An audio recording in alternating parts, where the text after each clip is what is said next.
iyadoo maalintii shalay albaabada loo laabay goobaha ganacsiga Soomaalida ku leedahay xaafadda Biyaval ee hoos tagta magaalada Cape Town ee dalkani Koonfur Afrika ayaa saaki waxa caadi ku soo noqday isu socodka iyo waliba ganacsiga xaafadaasi.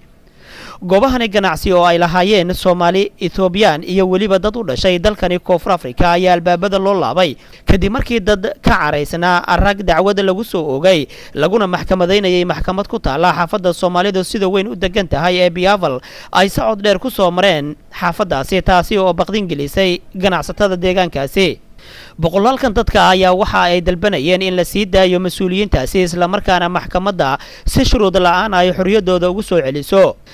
dadkani oo u badnaa haween ku labisan funaanadaha xisbiga ANC ayaa socod aan kala joogsi lahayn oo ay ku soo mareen xaafadda Soomaalidu degto ayaa cabsi xoogani waxa ay ku abuurtay Soomaalida deegaankaasi. ciidamada rabshadaha ka hortaga ee booliiska ayaa goob waliba oo ka mid ah xaafadaasi la dhigay waxa ayna sheeda ka ilaalinayeen dhaqdhaqaaqa dadkaasi caraysan. muwaadiniinta reer Koonfur Afrika xilliyada ay dhigayaan banaanbaxyada siyaasadaysan ayaa waxa ay saameyn ku yeelataa goobaha ganacsiga dadka ajaanibta ah ay ku leeyihiin dalkani Koonfur Afrika oo ay Soomaalidu ugu horeyso. Xasan Kaafi Maxamed Shire, telefishinka caalamiga Home Cable, Koonfur